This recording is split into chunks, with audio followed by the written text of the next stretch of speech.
variety of different types of organisations, and she will share her, well, I was going to say experience, but we're looking forward. So it's a prediction based on experience, a prediction of the types of challenges that will require business analysts to be involved in business change, looking at sort of threats and opportunities and so on. So quite a wide-ranging talk. I've got written down here all the different headings, but Kitty will tell you all about the different headings. So not much more to say. So welcome. Thank you. So good evening, everyone. Thank you for your time in coming to see my talk.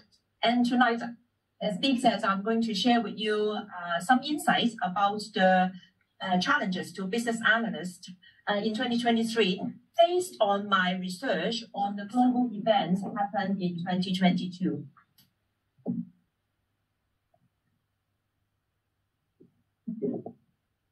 No, I'm sorry. Got it? Yeah. A little bit about me. I've been through and through BA in the best part of my career. So I got my PhD in computer science back in the late 90s. And then after that, I worked in academia for a couple of years. And then I joined the telecommunication industry for a couple of years. And before I joined the central government in the London Metropolitan Police. And after 15 years, I returned to the private sector. And I work in the consultancy defense industry. So last year, exactly March last year, I was very honored to be made a BCS fellow.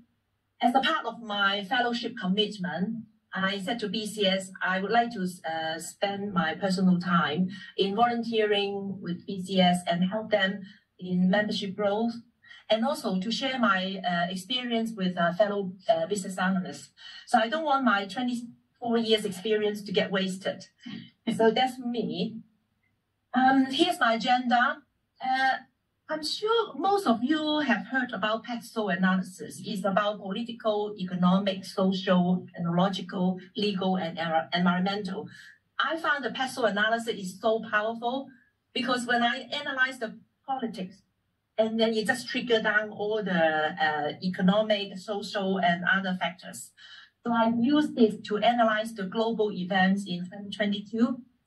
And then as a result, I concluded some challenges faced by the world, but being a BA, I can speak for business analysts, and I want to drill down to what kind of challenges, particularly faced by BA in this world in a very bad shape, I must admit. I would like to share with you 4 key takeaways, and so I hope you will go home and bring these 4 key takeaways with you in your workplace tomorrow.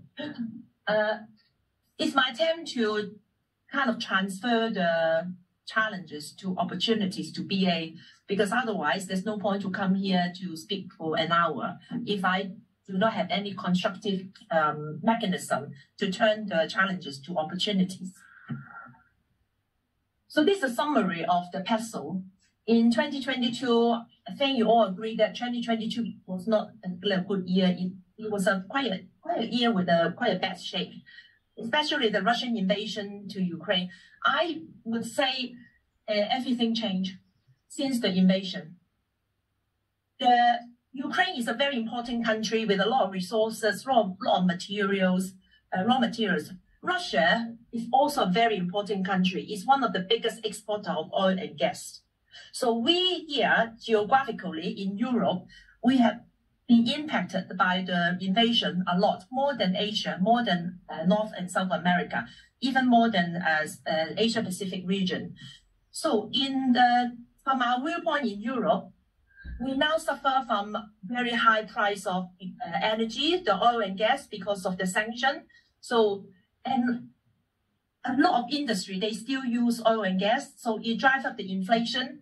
Ukraine being one of the largest food exporters in the world, and that's why our grocery price has gone up so much. And also, one of the byproducts of oil and gas, don't forget, is fertilizer. So the shortage of fertilizer also impact on food production. So you can see the political factor has just trigger all the economic factors. And on the other hand, another key event in the world is the threat from China to invade Taiwan. As you probably know, Taiwan is also a very important country in terms of technology. It is the world's largest exporter of the most sophisticated and semiconductors and computer microchips. So with the threat, it has some kind of disruption, and also they rely on the raw materials from Ukraine. Ukraine is one of the countries produce a lot of rare earth. The rare earth is the key element to make computer chips and semiconductors. So you can see anything happen in the political side trigger the economic side. And then with the high price of inflation, the recession, you can see the drop of GDP. Then what happened in the social side? People are facing high cost of living, but their wages are not catching up. So the social side, there are kind of some social unrest, especially the strike, industry action and protest. I'm not making it up. Today's Evening Standard front page, 3/4 of London school hit as teachers strike again. It's a fact. So there are strikes on transportation, like train strikes, education, teachers, university lecturers, border force officers, postal worker. So all sorts of frontline workers, they come out to go on strike to just to get their more fairer pay to meet the high cost of living. So this is as a result of political and economic. So I mentioned about the threat of invasion from Russia, from China to Taiwan. That has triggered the shortage of supply in computer chips, as well as in Ukraine, there's a shortage of the rare earth for the production of the very important ingredients of the microchips and semiconductors. Another technological factor in 2022, all of a sudden, there's a big tech giant's redundancies. A lot of people blame Elon Musk. They said Elon Musk started it. When he took over Twitter in October 2022, he basically fired half of the workforce. And then other companies like Meta, Facebook, Amazon, and also even Apple and Microsoft, they all make their redundancy. I'm just telling you the facts, but I'm going to do some analysis in my later slides. So because of the tension between Russia and the West, it triggered the legal aspect. We got the cyber warfare. As you know, nowadays war doesn't have to be bullets and missiles. If your enemies attack your national grid or the water supply system, the enemies won because you cannot run the country. And then we have cyber threat and the IPR, intellectual property right. I think in this aspect, you probably will agree with me, the biggest breakthrough in 2022 is the launch of OpenAI ChatGPT. So nowadays, it's taking over the whole internet, and it has changed some of the habits of search engine because it gives you an answer rather than the list of URLs for you to look for. However, the ChatGPT doesn't give you any citation, references, or credit to the content creator. So at the moment, there's not enough legislation or regulations to actually govern the IPR if the content is generated by AI, not a human. If it's generated by human, it can be subject to plagiarism, so the person will be accountable. But if generated by AI, is the authority going to prosecute the engineer who are behind the algorithm? Or what if the algorithm is generated by another AI? It's very complicated. I don't have an answer. I'm just here to tell you. And also the lack of regulation in some emerging technologies. Emerging technologies, they are very useful. They are they will make the world a better place. There's no dispute. However, emerging technology is very immature, very new. The legislations cannot catch up with the emerging technologies. So in 2022, in November, there's a collapse of the world's second biggest cryptocurrency platform called FTX. And all of a sudden, $10 billion of customer deposit just vanished when they filed for bankruptcy. Because there's no regulation in the cryptocurrency market. So customer deposit just gone. So I'm just saying it. I don't have an answer. In terms of environment, another problem triggered by the political side is the Russian invasion of Ukraine. Because of the sanction, Europe has to cut off all the oil and gas supply from Russia. So it means that they have to think about how to meet the demand to their population. Do they need to go back to the fossil fuel in order to meet the demand, or will they leave the population to become blacked out? So Germany actually had reactivated their coal plants. As you know, coal is not particularly environmentally friendly energy. So they actually go back 1 step forward and 3 steps backward because of the political problem.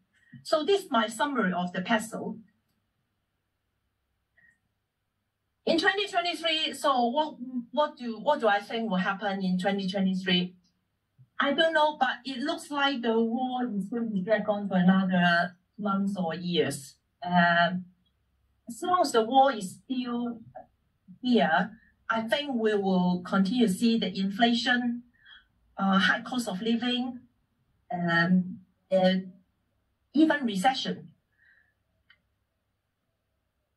Someone actually predicted the recession will loom through 2023. I want to touch upon about COVID backlog. While most of the world we seem to have gone back to normal, we got over the COVID with the vaccination and herd immunity. But China, being the world's largest manufacturers and exporter, they actually only opened up just before Christmas 2022, after 3 solid years of zero COVID lockdown. So it means that their population doesn't really have the herd immunity. So when they open up, the people will get infected and they may take leave from work. So there will be some kind of delay in the manufacturing. And if the manufacturing get delayed, there may be the impact on the export and logistics. That's how I see the COVID backlog in terms of manufacturing and logistics. Yeah, so we have different sorts of strikes. I think unless the cost of living is become closer, the gap between cost of living and salary become closer again. Otherwise, we will still see more and more strikes. Very bad news. I'm sorry, but I'm just saying it. In terms of the shortage of advanced microchips, there's an article actually say the microchip shortage might last till 2024. Because even though Ukraine, maybe Russia will withdraw and Ukraine become alive again, but it still takes time to rebuild their infrastructure. So the materials like the rare earth will not be become available all of a sudden. So that's why someone predicts the shortage will last till 2024. The microchips is for many precision equipment. Electric car, your Internet of Things, even military equipment like missiles and drones and robotics, they all need the sophisticated microchips and semiconductors. It is a key component for computer hardware. Yeah, I touched upon the big tech redundancy. I don't think Elon Musk has got all the blame. I think it is to do with the whole global economic situation. Because as a business owner, they look at the inflation, the high cost of energy, so they have to find a way to run their business sustainably in order to survive. So they will look at, how do I trim my business? What areas should I cut down in order to save costs? So a lot of big tech giants, they have a commonality. They actually lay off more managers than developers because they think managers just manage. The developers, they actually have the direct involvement in the customer work, the direct involvement in the profitability. So they actually stay. Last night, I saw a Twitter post. Elon Musk sacked another 2,500 staff again. So now Twitter actually have a quarter of their workforce. But a quarter of workforce, they are developers. They are not managers. So that's the pattern you can see. The big tech giants and redundancy, they actually trim down the back office support and managerial staff. Yeah, I look at the cyber warfare, and there's an article, actually, they said, well, we need to do something between the threats from Russia and China. It's getting more and more tension. And the other one is someone actually proposed to set the regulation of cryptocurrency market, like the traditional fiat currency market, like the traditional banking system. Because at the moment, the cryptocurrency market is pretty much unregulated. I mean, I'm thinking, even casinos are regulated. How come this cryptocurrency market is not regulated? So they're working on it. I'm not the policymaker, but I just kind of raised this to share with you what's going on in this area. Yeah, I touched upon about the environmental aspect. If country need to choose between energy security and sustainability, most countries will choose energy security, and that contradicts the philosophy of ESG. ESG is environmental, social, and governance. Yeah, I cite an example. Germany has reactivated the coal plant after cutting off the natural gas and oil from Russia. So this is my summary of the challenges faced by the world. I would say beyond 2023, because today is 2nd of March. We're already in the 3rd month of 2023. We had much changed much since January, since beginning of the year. The ongoing situation is the Russian invasion to Ukraine, the threat from China to invade Taiwan, the border conflict between China and India, and the North Korean missile drill around South Korean border. As long as these threats are still ongoing, still looming, that has an impact to the economic situation, the social situation, technological situation, legal situation, and environmental situation. They all interconnected. So I mentioned about the big tech redundancies, because as a business owners, they really need to find ways to run their business more economically. They look at cost saving, efficiency, to sustain their business. And also they also want to continue to look at the profitability. So although there are challenges, the business owners, they are looking at using emerging technologies, automation, to help them to get through all this bad time. Another way is, okay, as a business owner, my workforce, they gone out on strike. I have no productivity. I am losing my money. I cannot serve my customers. So what do? They look at maybe do some automation. So if they have automation, at least they can continue to provide goods and product and services to the public while their workforce is on strike. As much as I feel very empathetic to those people on strikes, is their right, but it's not the scope of this seminar. It will be another seminar. I'm here as a BA. I'm here as a BA to look at how I can support business owner, how I can support to adopt automation, emerging technologies to help them resolve the issues. That's my position today.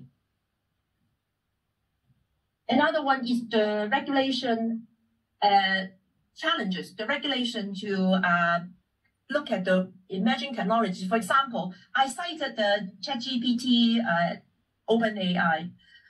How do we solve the regulation, the IPR regulation about the citation, credit, or references to the back to the content creators? And also, the other regulation is how can the law maker, the policy makers, to regulate the emerging technologies market in the cryptocurrency, because they use blockchain as a technology to run the cryptocurrency exchange platform. So what they look at these are only just a few examples. They look at AI, they look at machine learning, they look at IoT, robotic automation, quantum computing. These are kind of technologies they're looking at whether they can adopt it and resolve the issues. So now we come down to the key elements. What are the challenges to us as a BA? So I met some BAs, then they said, well, the global events, nothing to do with me, because I'm now working in the massive transformation program until 2026. I'll be all right in the next 3 years. I don't have to worry about it. But I think they're wrong, because with the global event, business owner, they may rethink about how they run the business. So business priority might change. Your customers might cancel the project. They might run out of money, or they might want to transfer the money to invest in other projects. So they might cancel the project. So all of a sudden, the BA think they will have another 3 years in this transformation program. All of a sudden, they're out of project. So if the BA out of the project, then the BA need to identify opportunities to survive. So my proposition is we need to do some work. We need to enhance our skills so we can have more. It's like street army nights. The more nights we have, the more opportunities we can get involved to support the customers. The first proposition, I think we should reskill and upskill ourselves to expand our knowledge in business analysis to business advisory. Instead of become a listener, a note taker. A lot of people call us BA as a note taker. I don't like it, but they treat us like a note taker, a follower. To be a thought leader, we need to do more work. We need to acquire more knowledge, but we need to do it in order to enhance our opportunity in our business, in our occupation. And also we need to develop technical skill, because if the business owners, they're looking at automation, emerging technology to help them overcome all these difficulties, save costs, improve efficiency, combat the strike threats. So as a BA, we need to acquire this knowledge in order to support them. So that's why I think the challenges can be converted to opportunities to us, but we do need to do some work. So before I drill down to details, I have listed here 4 key takeaways. remember, nobody is standalone, nobody is siloed. Whatever happens in the vessel does affect us as a BA and a profession. And I would like to lead you to the thought to expand yourself from business analysis to business advisory. And I do believe that emerging technologies equal to emerging opportunities to us. And lastly, the takeaways, emerging technologies are very new and very immature and not very regulated. So when we do the traditional BA work, requirement capturing, asking questions, we need to really pay a lot more attention than the traditional IT project you're working on. An application on the flat screen is a static 2D application. Emerging technologies, robotic, drone, everything, you have to consider a lot of their cyber security, physical security, also the ethic, the compliance, and the regulations. You need to really pay particular attention to it. So, now, what do I mean by expanding ourselves from business analysis to business advisory? I'm proposing 6 steps, maybe more, but at least a start. So, step number 1, efficiency. So traditionally, when you as a BA, you go to a project, the project already has a budget, already have a business case. So already have a project manager, already have a scrum team. So you just go to BA, okay, I'm an agile BA or I'm a product owner, and you just capture user requirements, create user stories, and work with the technical DevOps or developer to implement the solutions. However, as a business advisor, you need to look at, is this project supporting the efficiency, supporting the cost saving of the organization? If not, challenge it. Don't just listen to the project manager. That's what I mean as a business advisor. So use your judgment to always remember you are here to help your customers improve efficiency to save costs. Anything goes against it, don't be afraid, don't be hesitant, challenge it. And please feel free to offer alternative solution. The second one is cost saving. Also, think about cost saving, how we can help customers save costs.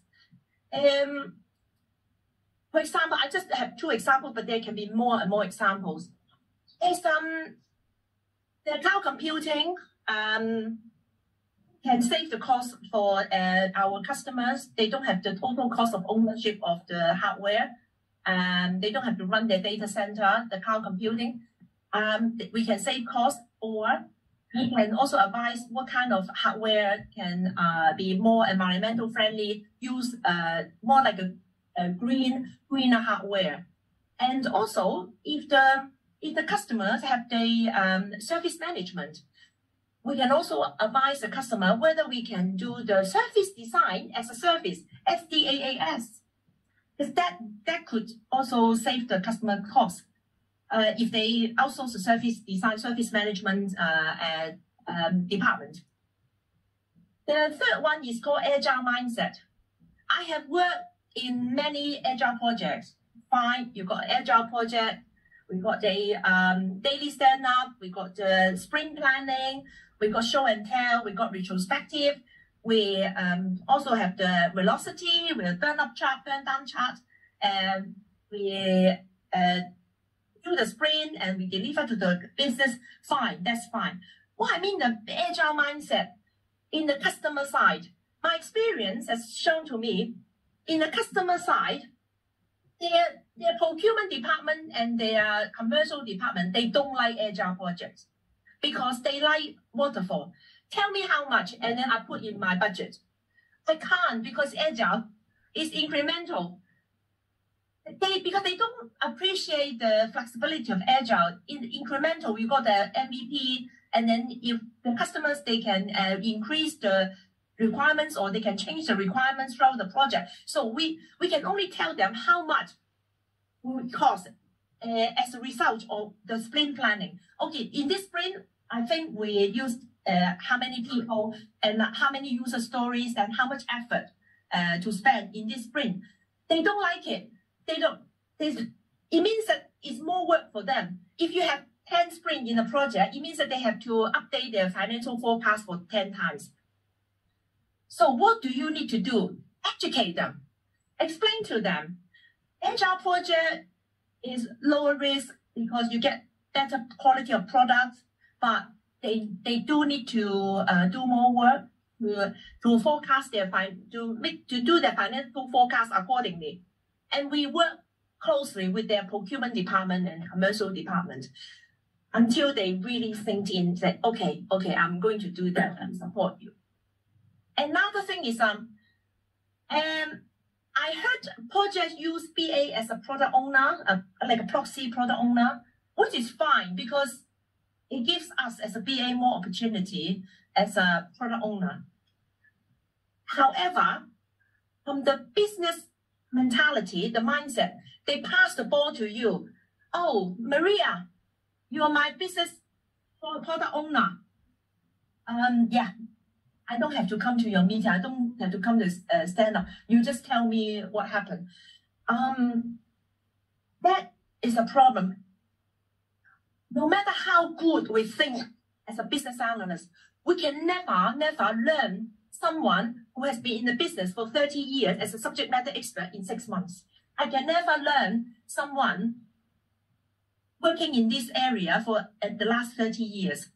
So, as much as the title as a proxy product owner, as much as it sounds really nice, we as a BA, we do need to get the physical commitment, engagement, and dedication from the business, from the real subject matter expert to get involved in the project.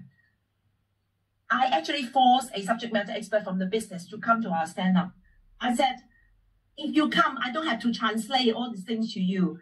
It will reduce a lot of communication problem. So that's what I mean about agile mindset. It's not just the project, but the customer side, their hard work. So the next one is automation. So I mentioned about business owners have started looking at automation to save costs, increase efficiency, and to combat industrial action. So as a BA, we do need to know about what kind of automation using emerging technologies to help the business. For the automation, they don't have to lay off their staff. They can use their staff to produce more value-added work. So it's not totally bad news. Okay, the next one is called data-driven decision-making. A picture is worth 1,000 words, especially in AI.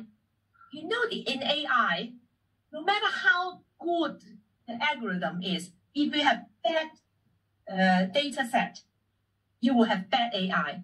Garbage in, garbage out. It doesn't matter the algorithm. So as a BA, if we want to become a business advisor, we need to have good knowledge about the data-driven decision-making knowledge. So we need to understand AI, ML, machine learning, data, big data analytics, and also infographic, data visualization, data intelligence. So we do need to do some more work in order to acquire ourselves to become a business advisor. Because we are here to inform business. If I tell the business owner, do this, do that, they said, why? We show them the infographic. We show them the evidence. This is my cost and benefits analysis to do that. The last one, sustainability. Can you see? No single-use plastic bottle. Lead by example. You have to lead by example. Sustainability, when you go to advise the business, sustainability for long term is benefit to organization because we stop continue to increase the CO2 to the environment, and also renewable energy. We can keep the environment cleaner and less polluted. And also, of course, at the moment, a lot of countries, they go back to fossil fuel and coal mining. But hopefully, this is short term. For the long term, here are the benefits to the business. Because for renewable energy, for example, solar, is unlimited. They don't have to go to the ground to drill the oil and gas because it's already there. The sun appears every day. So there's so much benefits that we can offer and advise to the business. But first of all, lead by example. You yourself, you have to be sustainable. You have to have a sustainability mindset in order to advise the business. So you have to educate yourself as well. So you might ask, all this business advisory stuff, they are not new because the management consultant in McKinsey and KPMG, they're all doing it. It's not new. So why do I want you to become a business advisor to compete with McKinsey management consultant? The answer is very simple. McKinsey management consultant, they advise business what to do. They look at the financial model, they look at the cost and benefits, and then they advise the business owner, oh, you need to do this, you need to do that, and then they leave. And the business owner holding the report from McKinsey management engineer and management consultant, and they said, okay, let's implement the recommendations, set up the IT projects, and then the business analysts chip in. But if we become an advisor, we advise the business what to do. We don't have to pass the baton to the business. We do it end to end. We give the recommendation. We implement that recommendation.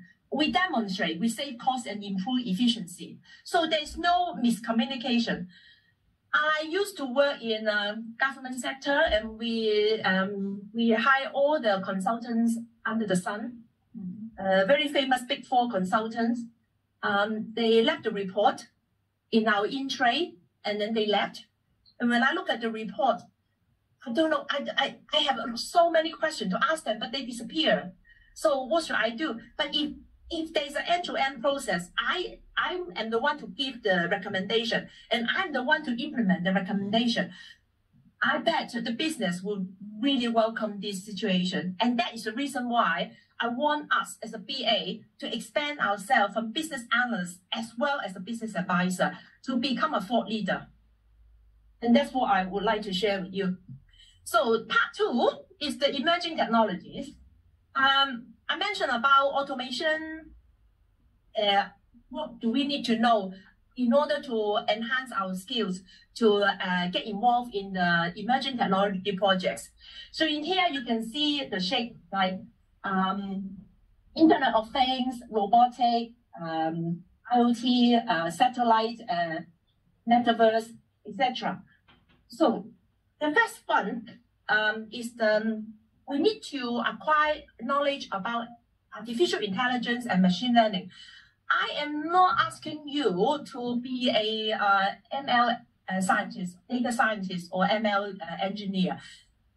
Just to acquire the knowledge as a BA so that you can communicate with the implementation team. So there are a few key points you need to know about AI. So what AI? Artificial intelligence. Is it artificial or is it intelligence or both? So machine develop the skill and understanding artificial intelligence based on algorithm. Machine learning, you train the algorithm, you train the AI to become better and better. And I want to repeat again is you must know the data management. You must ensure data quality and data sets appropriate to put in the AI model, because otherwise it's just garbage in, garbage out. So we need to work closely with the implementation engineer. And then as a BA, as a business advisor, you identify proactively, okay, what this data set, what this AI can benefit to the business. We identify proactively through data exploitation.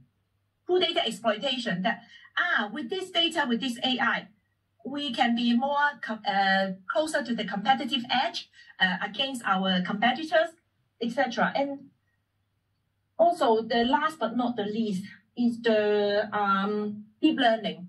Deep learning is about the neural network, because now the AI algorithms not just generated by human, the AI algorithms can be generated by another AI using the neural network decision making.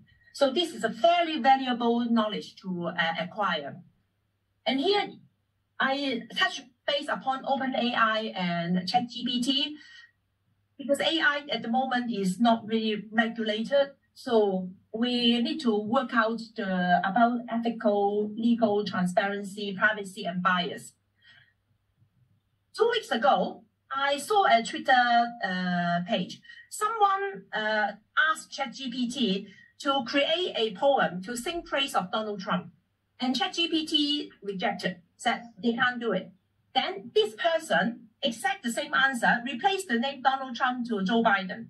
And all of a sudden, the ChatGPT generated a very long poem about what all the good things done by Joe Biden. And this person, he was very upset because why? They both, one is ex-US president and one is current US president. And ChatGPT actually had like a bias to reject, to generate a poem for Donald Trump. For me, I'm not American. I'm neither Democrat or Republican, but I can see there's some bias in ChatGPT already. So, because it's based on the algorithm by human. If the humans is biased, the algorithm will be biased.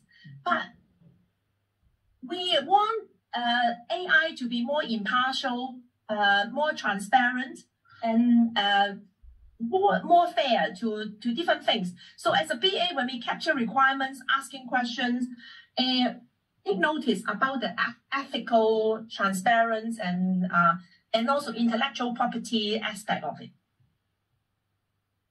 So what should we know about IoT projects? So do you know what's IoT? Internet of Things. I think many of you know what's IoT.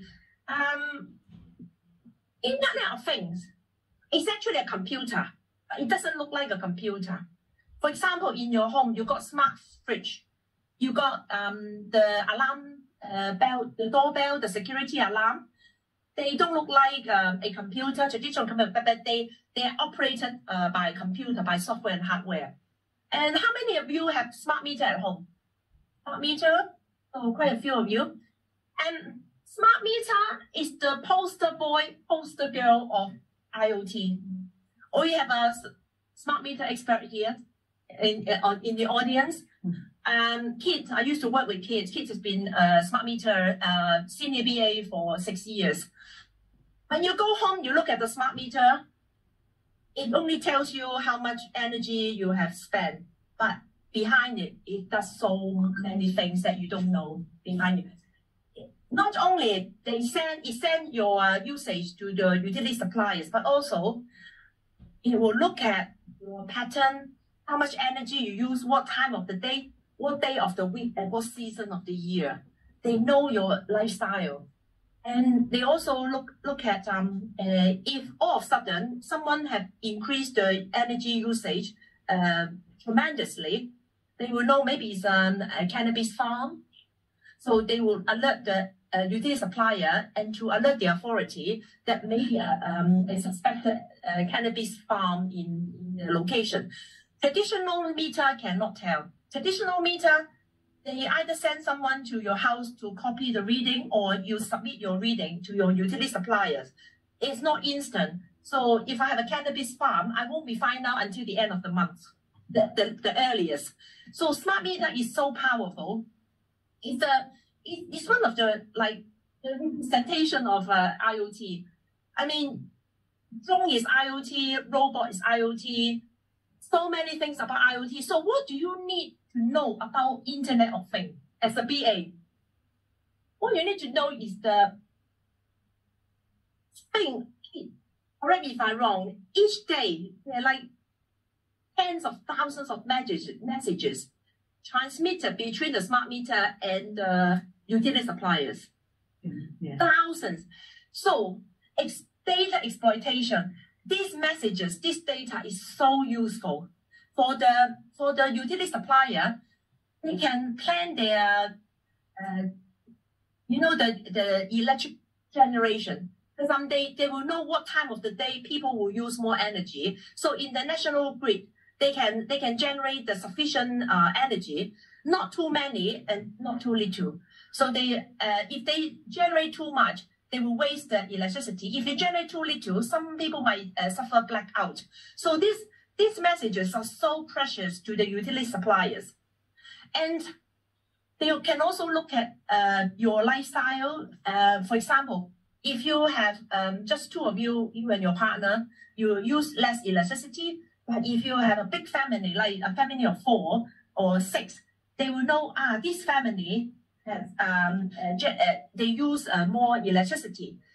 They can actually use it for marketing, target marketing. They know your household, they know your pattern, they know your lifestyle. So, but don't worry, we are just business analyst, business advisor. We're here to support the business. So we help the business to identify the opportunity. So that's what we need to know.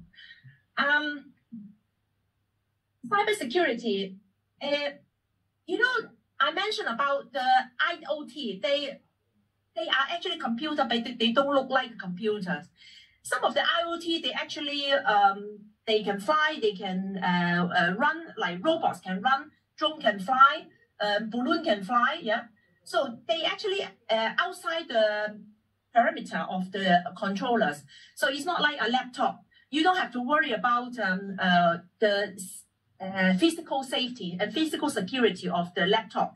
But for a drone or for a robot, you need to concern about the security.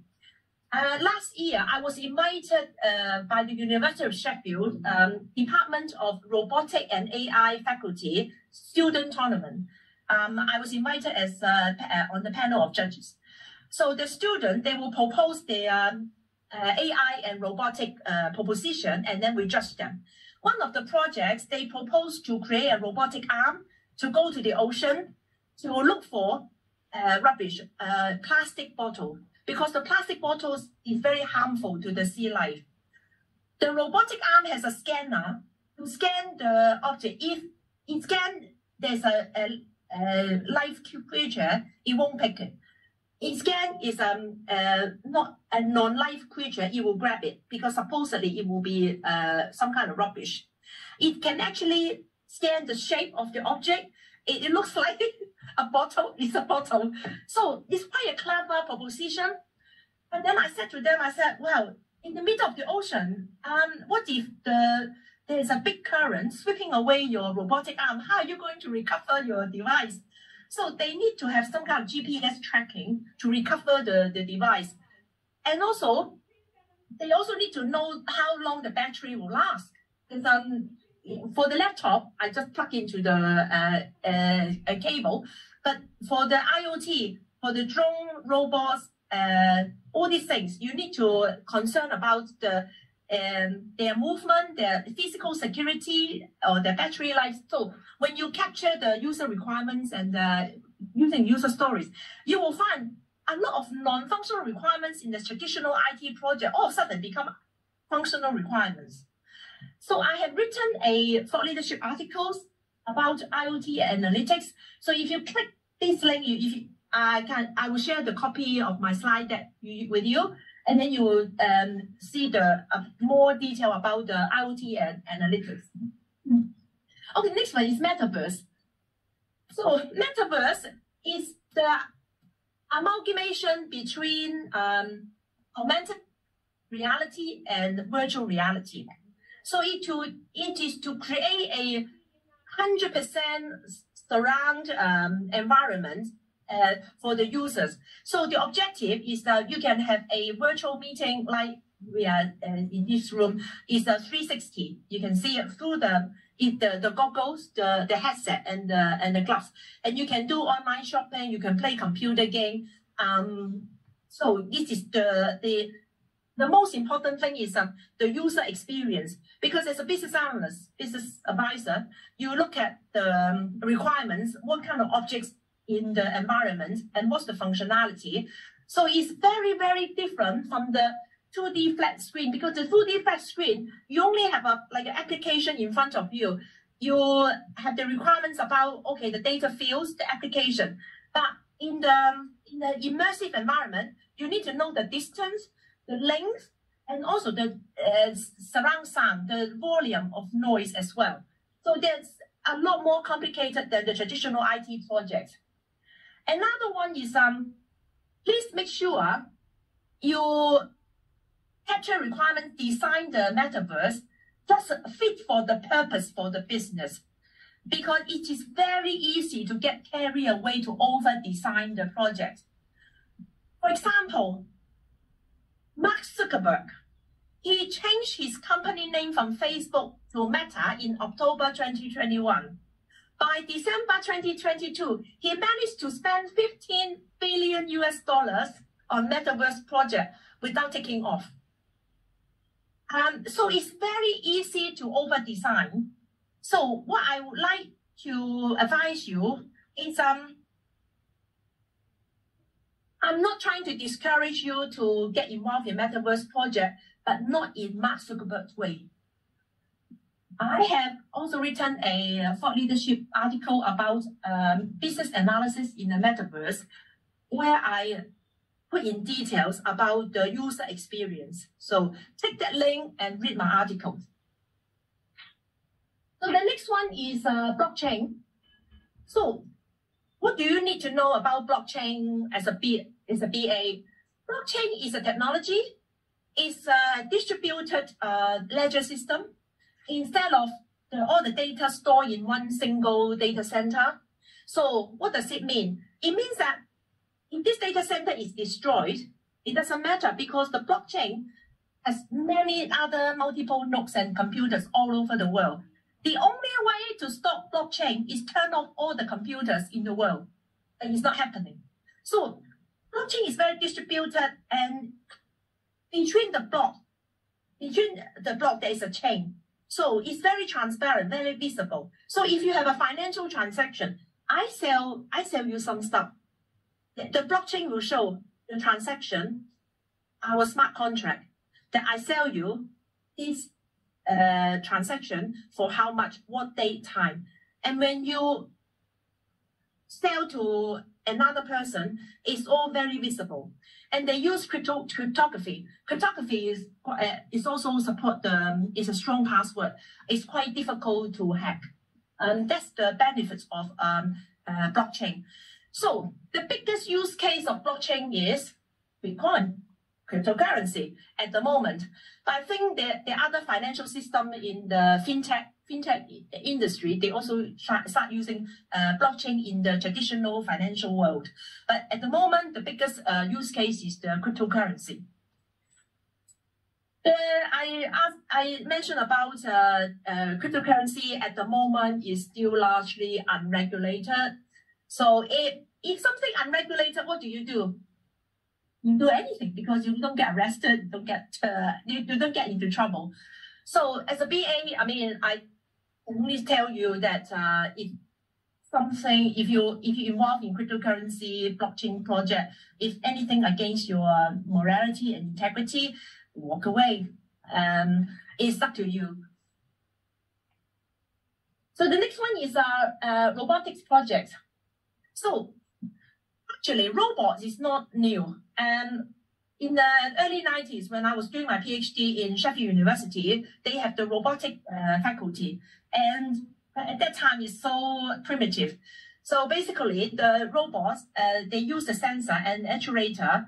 The controller has to be in the same room as a robot, and the robot can just walk. But now with the IoT, with the internet, they just use IP. So I'm the controller. I can be in another country. I can still control the robot. That's the beauty of it. That's the breakthrough of robotic technology. So robot is developed very closely with AI and ML, because you create a robot, you want the robot to think. So you inject the AI as like a brain to the robot. And that's you need to understand, okay, the robot is physical, the shape, the size. You know, robot some robots, they don't look like a human. In America, I think it's General Dynamics. They make robots for battlefield. The robot looks like a dog. They call it robot dog. So the robot comes in different limbs, different shape, different height. So as a BA, you need to capture the size, the capability, and the movement of the robots. And then something more scary is I have written a board leadership paper about swarm intelligence. I actually wrote it over 2 years ago. Is the robot communicate with another robot bypassing human? Totally self-autonomous robots. So what do they do in a battlefield? A drone communicate with the robot in the cave. The drone finds something, inform the robot that I found something, and the robot goes to the cave, maybe to detonate a bomb, which is really, really good idea. However, we turn our clock back to 12 years ago in 2011. There was a movie called I, Robot from Will Smith. At that time, the robots, they talk to each other. They said, let's destroy the human. And then they tried to destroy the world. And thank God, Will Smith, he rushed to the warehouse and turned off all the robots. And Will Smith saved the world. I think the movie I, Robot is not a movie. It's a documentary. Because it is happening now. With swarm intelligence, robots can actually communicate with another robot, making decisions based on the algorithm without any human intervention. So for further information, click this link and read my thought leadership article.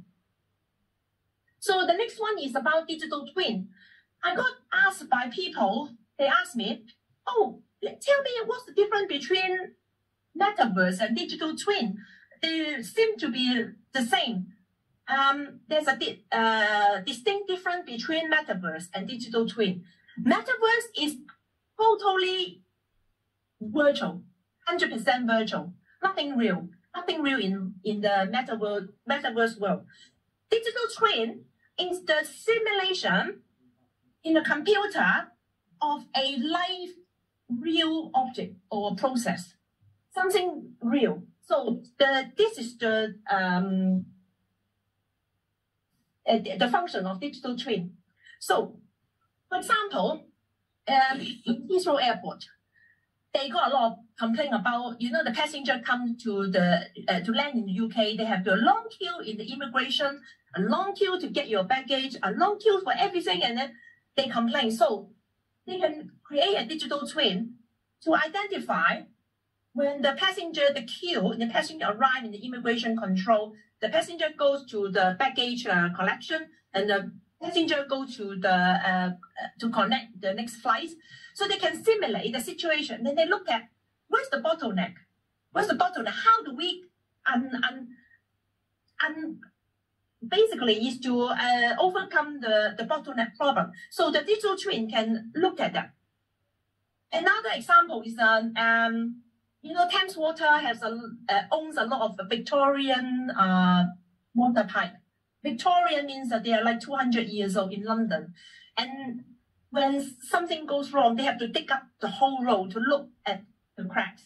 For digital twin, they can actually put camera underground, and then they use the digital twin to simulate the underground situation and look at the location of the crack. And then they can go to tackle the problem without digging up the whole road. I was involved in a digital twin project. We developed a capability. It's a power generator. We want to increase the power, reduce the noise, and optimize the bandwidth. So in this situation, we build a digital twin. We test and test and test. How can I increase the power and reduce the noise and optimize the bandwidth? So we test and test until the mathematical equation fits for the purpose of the objective. So we save a lot of money because we don't have to use the physical power generator to test. we use a digital twin to test until everything is optimal. So I actually written a thought leadership paper as well. It's called Business Analysis in Brave New World, in which I used the case study to use a digital twin for this project. You might ask, what's the purpose? You create a power generator to reduce noise, improve, decrease the noise, improve the power, and optimize the bandwidth. What's the point? Well, the power generator will be installed in aeroplane. So from the commercial viewpoint, in the future, if you live near the airport, you will hear less noise about the plane, so you have a better night's sleep. In the military side, if you have a fighter jet, which is very quiet, you might be able to avoid the enemy's detection. So that really small digital twin project actually has a massive contribution to both military flights and commercial flights. And that's why I recorded down as my thought leadership paper. So quantum computing sounds really new and very expensive. Yeah, I walked past the IBM office the other day and I looked at the quantum computer display in the door. Wow, I was so impressed. Because quantum computing, they use the quantum physics logic to develop the quantum computing. The hardware, the software, they're so different from the traditional binary computer. The traditional binary computer is 101010 is 8, but they use quad bit. They also have superposition and they have their own quantum algorithm. So all these features, what do? They are faster, they're more accurate, they can manage and handle very, very complex mathematical computation. So what are the use cases for quantum computing? So at the moment, in financial sector, they use, if they can afford it, they use quantum computing for financial model, very complex financial model. And they also use some pharmaceutical companies, they use quantum computing for drug discovery. Drugs are very complicated chemistry. They mix different chemistry together and to see whether this chemistry can tackle some kind of medical condition. So they use quantum computing to develop that because it's fast, it's quick, and it's very, very complex. And supply chain and traffic automation, optimization. Global supply chain is very complex. The shipment, the logistic, especially when you export and import food, it's very important to have good timing and you have to know the weather condition. They're so complicated. You handle the supply chain and traffic optimization and climate modeling as well.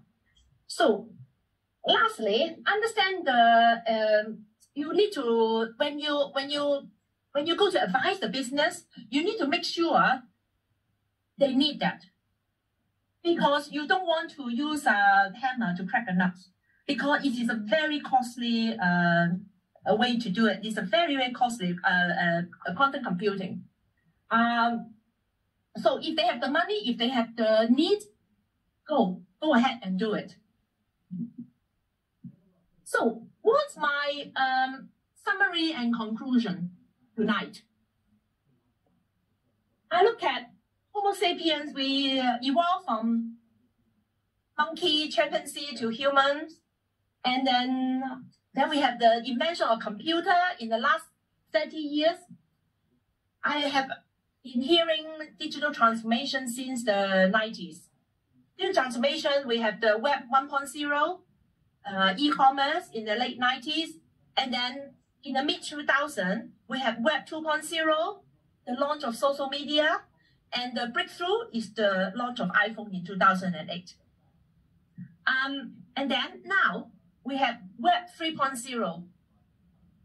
The launch of Web 3.0 is the blockchain and metaverse. So digital transformation has been around for like 30 years. And you might ask, okay, it's been around for 30 years, so what next? What is the next big thing? And for me, I think the next big thing is automation. In this talk, I think I repeat the word automation about 300 times because it will affect our life, affect everybody. Cybernetic automation is the machine can think like human to conduct manual tasks. And physical automation, the machine act like a human to conduct physical tasks like robotic system. They are there, and we have to prepare for it. Some skeptic, they said to me, no, this kind of automation and bring chip implant, they are years away. I don't think I will see this in my living life. But I'm sorry, I have to tell them that they are actually happening now. So here, in front of you is DHL depot. It is not coming out from any sci-fi movie. It is happening now. It's today. It's on YouTube. You can click the link and look at the long version. Can you see the robotic arm? Transferring the boxes from the lorry to the conveying belt to the stack. You can see this massive warehouse. The only thing you can't find is called human. The whole warehouse just robotic arm and stop. So we are embarking in this generation. So my advice to you is I will predict that the emerging technologies will become the mainstream. I don't think those companies like Oracle, SAP, Salesforce, they won't be dominating the IT world. It's gone. They're gone. Now, today and tomorrow, those who dominate the IT world will be Elon Musk. Elon Musk Tesla, because he's proactively developing driverless cars. He has Starlink, he has SpaceX, and he has the Neuralink. So this kind of company. And another one is called Boston Dynamics. They are the key manufacturer of advanced robotic technology, Boston Dynamics. And another one called Palantir. Palantir is also an American company. It's an AI-focused company. So I think in the future, these companies, Elon Musk, Palantir, and Boston Dynamics, they will dominate the world. Thank you so much.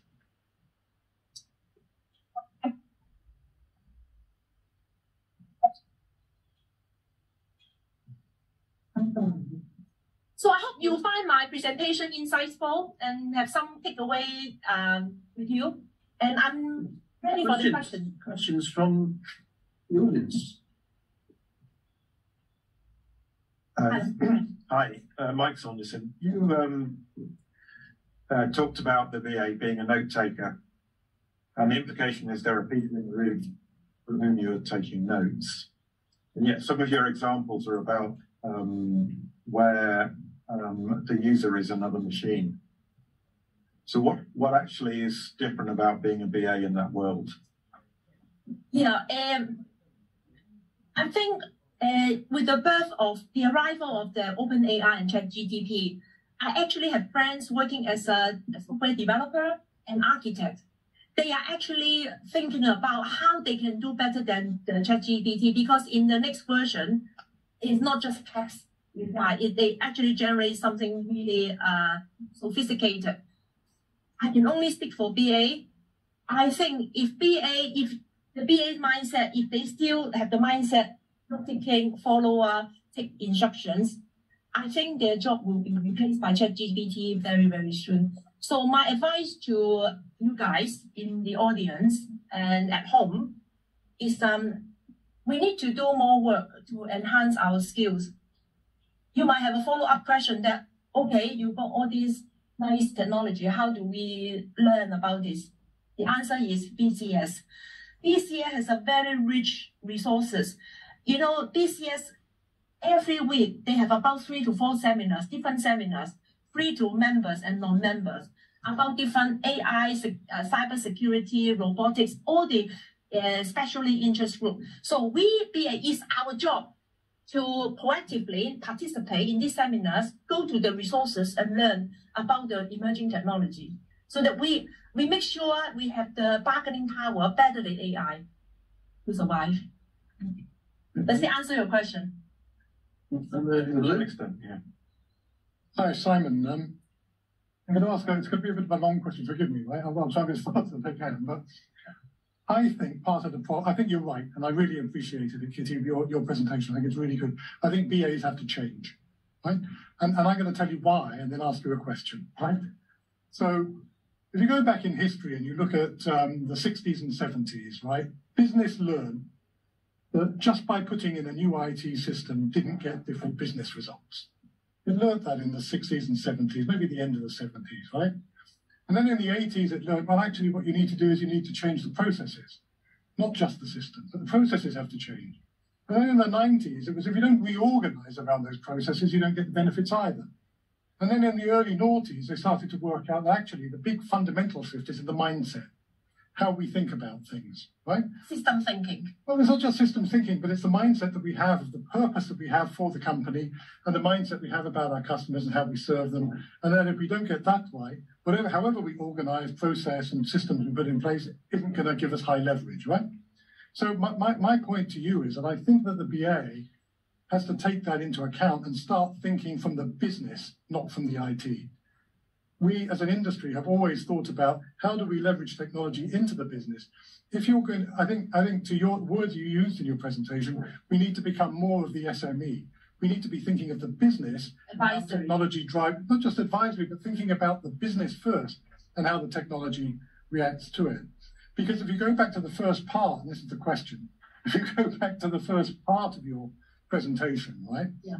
If you did that pestle analysis from a completely different mindset, you did it to find challenges based on a whole bunch of horrible things that happened in 2022. When you took my question is, do you think that if you took a positive view, you could have come up with a very different set of opportunities rather than challenges? And wouldn't that help a BA to help the business going forward? Yeah, I have 3 parts of my presentation. The first part, reporting. In the pestle, reporting. So I just report what's going on in 2022. Then analyzing. Oh, this bad news. What's the impact on our profession? The third part, turn the challenges and threat to opportunity. I know that, but forgive me, let me be clear about what I'm saying, right? If you started your pestle analysis with saying politics, interesting things happened in 2022, which are positive. COP22, built on the climate change. What does that mean from an economic point of view? Well, we're starting to talk about the circular economy and recycling and things like that. From that, you say, okay, well, how does that happen? What are the societal inclusion that we're able to now draw new communities that we never did before? And I could go through that pestle analysis and create opportunities out of it. Okay. Not challenges and threats. That's fine. Your approach is absolutely spot on. And so the pestle analysis, the beauty of pestle analysis, you can use the pestle to identify what level in your example. Fine, no problem with that. In my, I'm kind of took a big wheel to say, we are not in a good shape, but I managed to turn that to opportunities. And I think we do have opportunity, but the one thing is that it doesn't come free. We do need to do some work. And I am in the process of writing the book, and my book will be the elaboration version of all I have told you tonight. And hopefully that book will become my legacy to share with the business analysts and wannabe business advisor in the future, so that they have some kind of equipment when they go to the workplace, when they start getting involved in the emerging technology projects, automation. Thank you, Simon. Any question online? Oh, okay, another one. You think words are always negative or always damaging? Words are also beneficial to many. Yeah, I agree with you. Sometimes there's an elephant in the room. We it's a very big elephant. We try to not to mention it, not pretend not to see it. But I'm the one. I'm coming here. I said, "Excuse me, can you see the elephant?" That's me. Thank you for your question. Yeah, we've got a question from Paolo online. One of the threats to growth that is often mentioned is regulation, but is there power and value in regulation? Yeah, as a BA, absolutely, we don't have the power. We are not a lawmaker. We are not policy maker. We don't run the government. However, as a BA, when we work in a project, we pay attention to the compliance, to the regulations. I mean, jurisdiction can change. So if the jurisdiction change to protect the business interest, to protect the users, and we will be the one to know.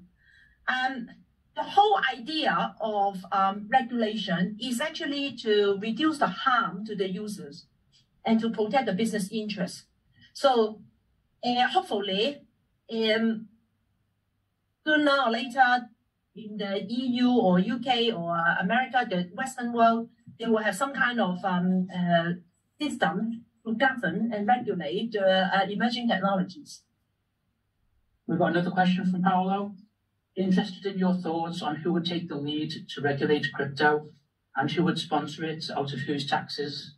Yeah, I think, one of my slide deck is there was a white paper. I need to go back. Okay, yes.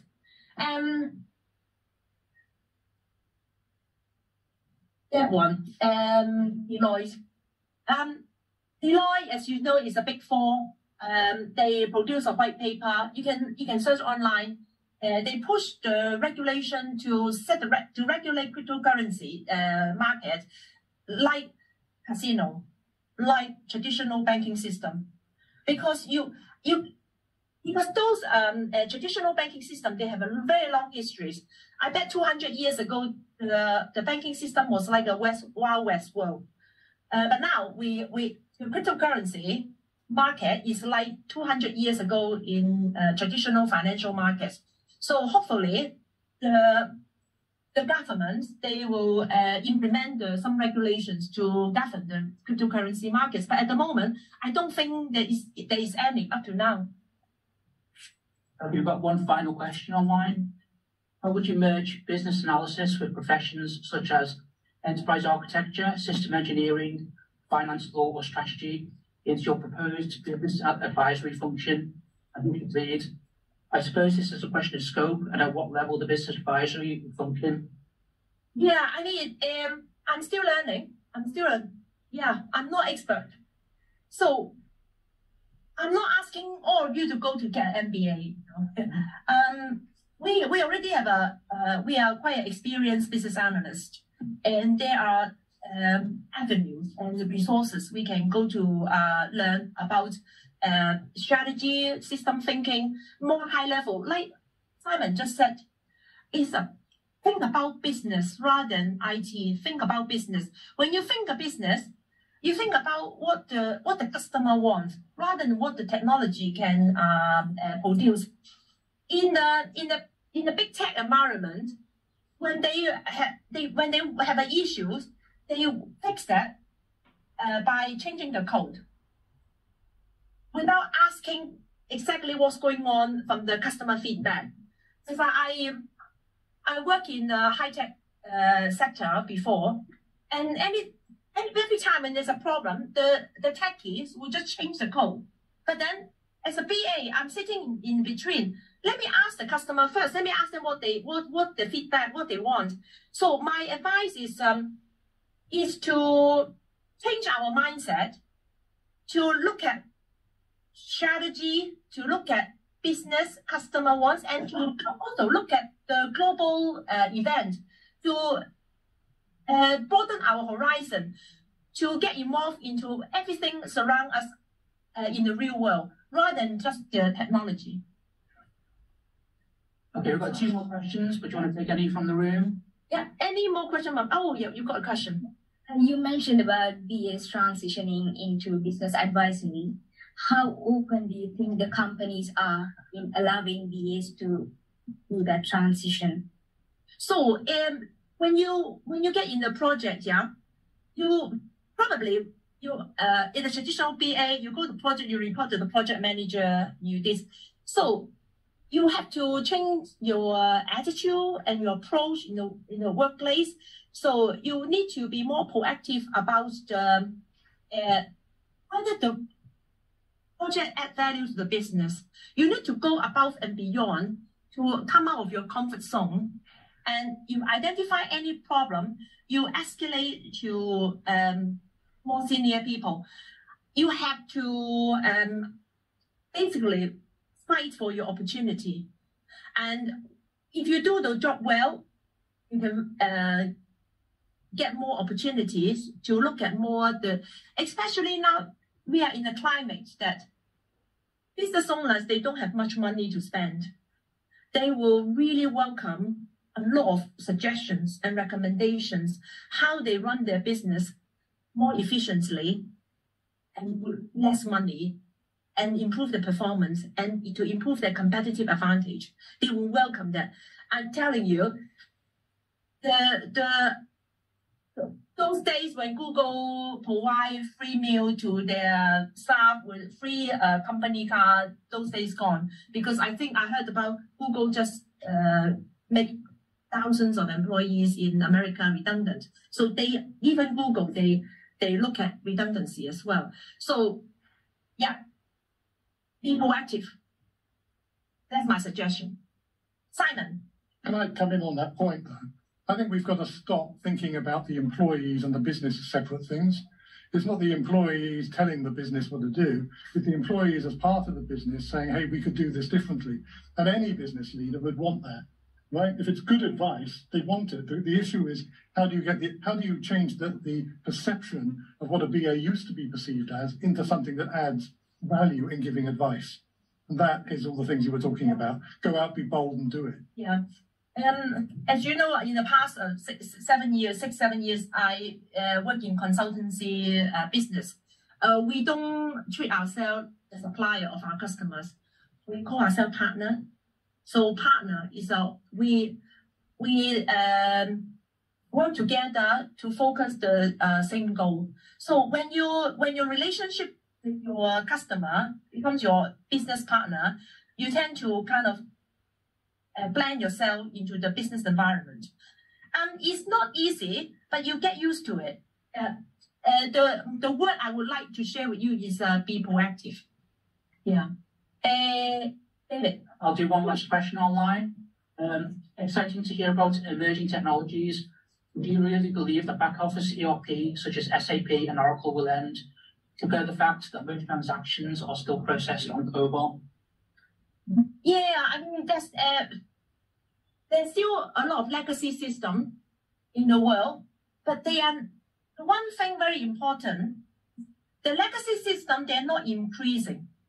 They're there. And over the years, they will be out of service, replaced by more modern technology, emerging technology. It's just a matter of time. I do agree that the COBOL legacy system, they still exist. I mean, airlines, they still use it, yeah. But universities stop teaching COBOL, Pascal, Fortran. Universities stop. It means that nobody is going to develop a new system using Fortran or Pascal or COBOL. No. So they will just be replaced over the time. Steve, you've got a question. Yeah, about the business advisor role.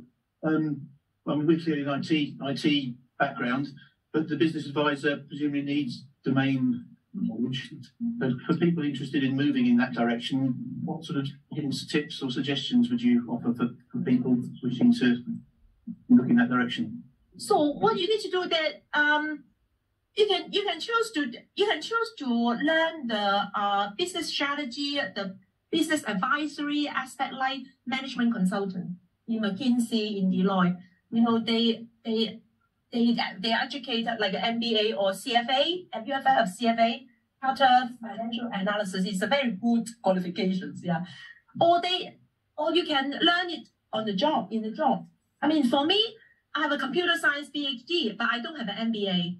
So I'm still learning, but I'm tuning myself inclined to this direction to become more business alert rather than just focus on IT projects. That's my advice to the audience and the listener.